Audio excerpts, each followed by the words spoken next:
नमस्कार साथियों, मैं बजरंग आप सभी का स्वागत करता हूं आपके अपने YouTube चैनल IT एक्सपर्ट में। हम आज की वीडियो में पढ़ने वाले हैं इलेक्ट्रिशियन थ्योरी के टॉपिक 2 बेसिक इलेक्ट्रिसिटी से संबंधित बहुत ही महत्वपूर्ण क्वेश्चनों की क्विज नंबर 4।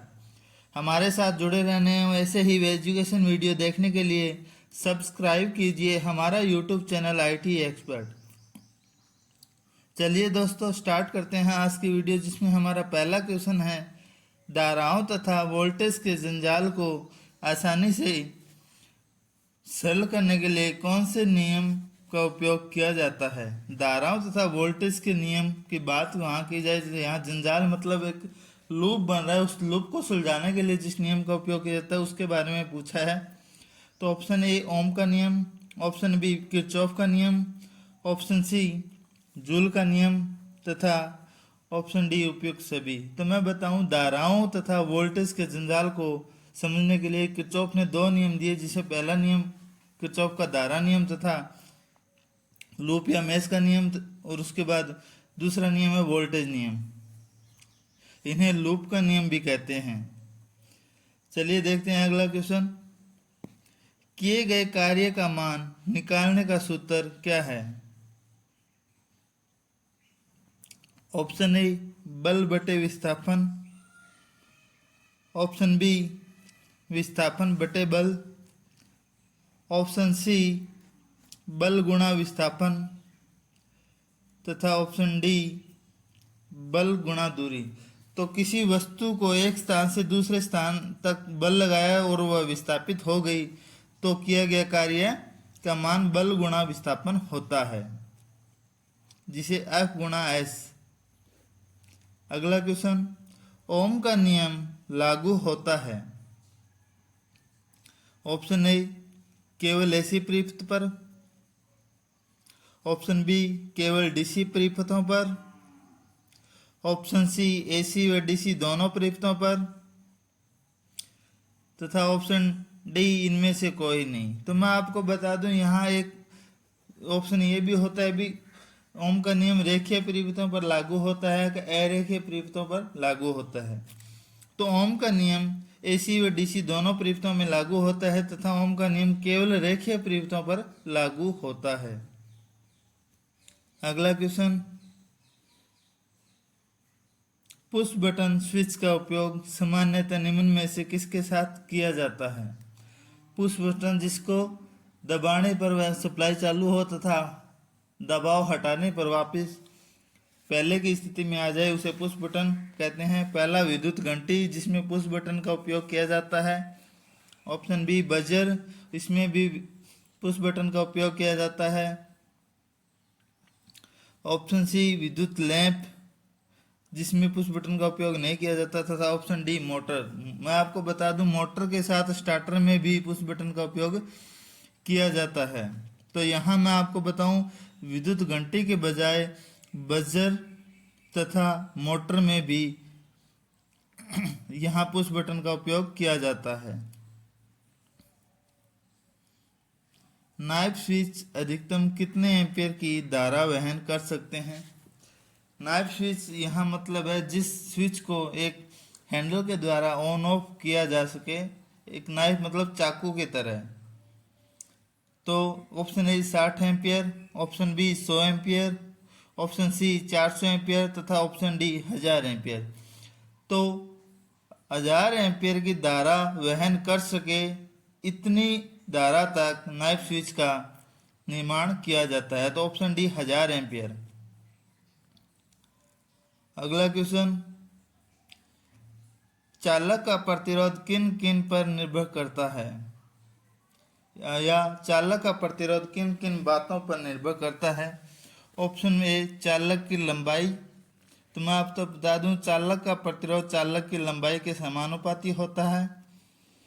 ऑप्शन बी चालक की मोटाई, चालक का प्रतिरोध चालक की मोटाई के व्युत्क्रमानुपाती या उल्टा होता है। ऑप्शन सी चालक की प्रकृति, यहाँ चालक की प्रकृति का मतलब है पदार्थ किस प्रकार का है, तो पदार्थ पे भी निर्भर करता है। तो ऑप्शन डी हो गया सही आंसर। अगला क्वेश्चन, चालक का प्रतिरोध उसकी लंबाई के होता है? ऑप्शन ए विलोमानुपाती, ऑप्शन बी अनुक्रमानुपाती, ऑप्शन सी समानुपाती तथा ऑप्शन डी व्युत्क्रमानुपाती।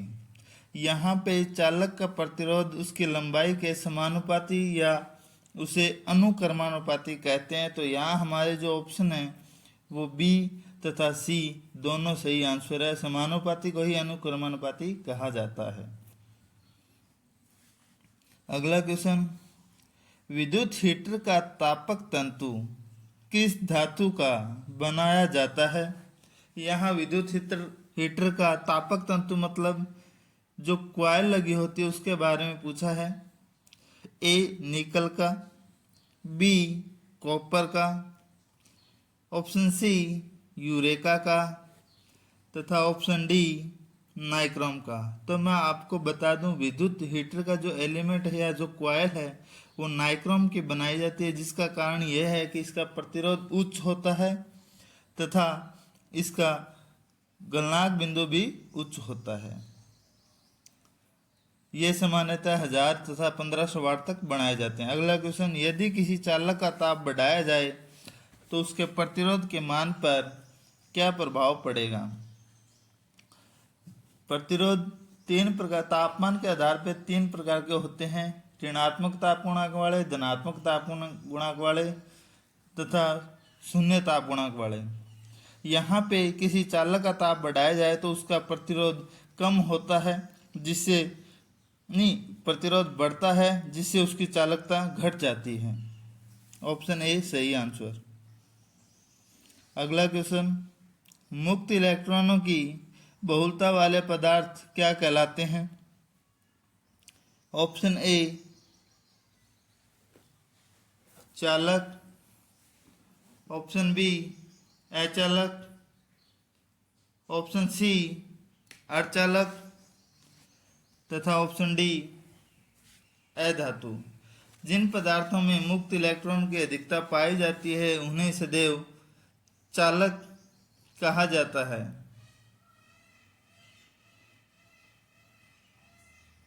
अगला क्वेश्चन, पीतल एक मिश्र धातु है, यह किस किस धातुओं के मिश्रण से बनी होती है?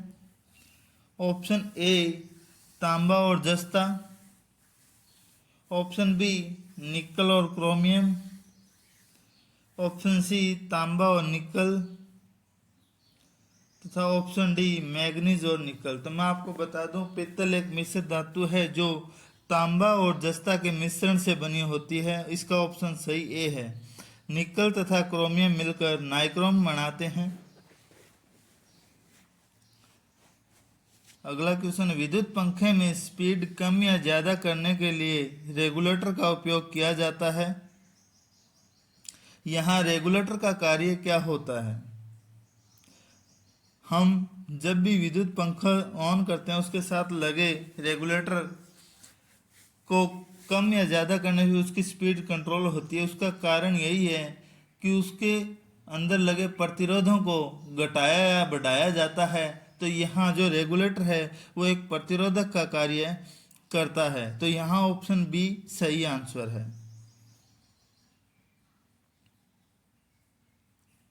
अगला क्वेश्चन, एक अच्छे चालक का प्रतिरोध होता है। ऑप्शन ए उच्च, ऑप्शन बी इकाई, ऑप्शन सी ऋणात्मक तथा ऑप्शन डी निम्न। तो मैं आपको बता दूं, सबसे अच्छा चालक वही होगा जिसका प्रतिरोध सबसे कम होगा। तो एक अच्छे चालक का प्रतिरोध निम्न होता है। यह कभी नहीं होता कि कोई चालक जिसका प्रतिरोध शून्य हो। अगला क्वेश्चन, विद्युत बल्ब का तंतु टंगस्टन का बनाया जाता है, इसका क्या कारण है?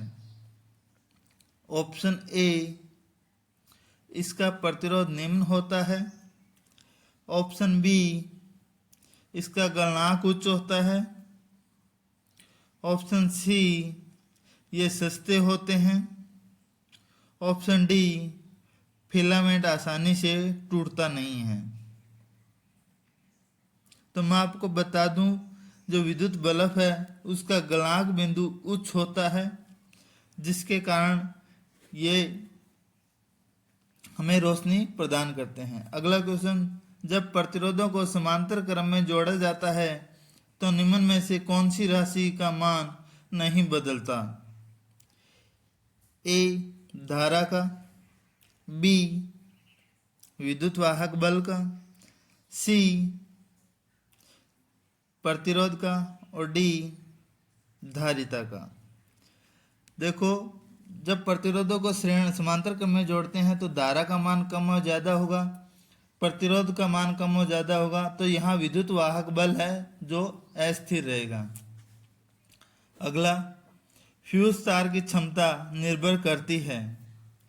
जो फ्यूज तार हम बोलते हैं भी 5 एम्पियर, 10 एम्पियर, 60 एम्पियर, 63 एम्पियर, तो इनकी जो रेटिंग होती है फ्यूज तार की वो धारा के मान पर निर्भर करती है भी वह फ्यूज तार कितनी एम्पियर तक धारा प्रवाहित कर सकता है। अब दूसरी बात मैं बता दूं कि एक फ्यूज तार कुछ समय के लिए 1.5 गुना तक धारा सहन कर सकता है। अगला क्वेश्चन, एक वायर का प्रतिरोध 5 ओम है। यदि इस वायर को खींचकर इसकी लंबाई को 2 गुना कर दिया जाए तो नए बने तार का प्रतिरोध क्या होगा?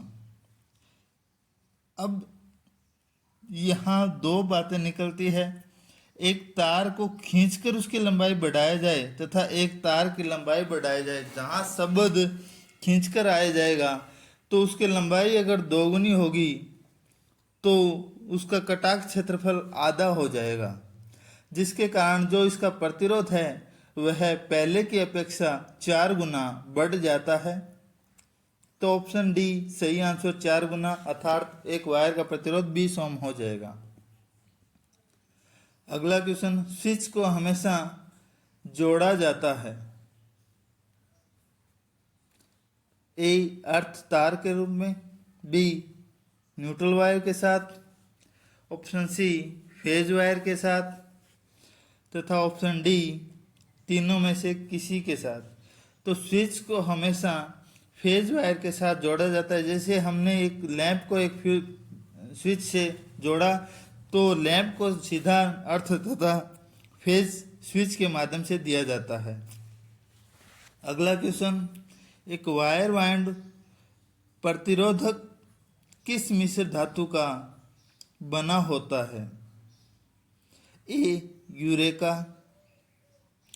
बी नाइक्रोम, सी ग्रेफाइट, ऑप्शन डी उपयुक्त सभी। तो एक वायर वाइंड प्रतिरोधक एक यूरेका नामक धातु से बना होता है। यहाँ सही आंसर होगा ऑप्शन ए।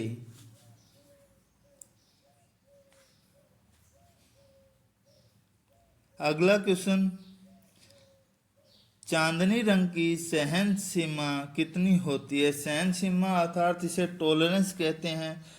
ये प्रतिरोधक के साथ रंगों की जो क्रम है उसमें है, अर्थात यह भी कह सकते हैं बी एक प्रतिरोधक जिसकी चौथे पट्टी का रंग चांदनी है तो वह अपने मान में कितनी कमी या कितनी बढ़ोतरी कर सकता है।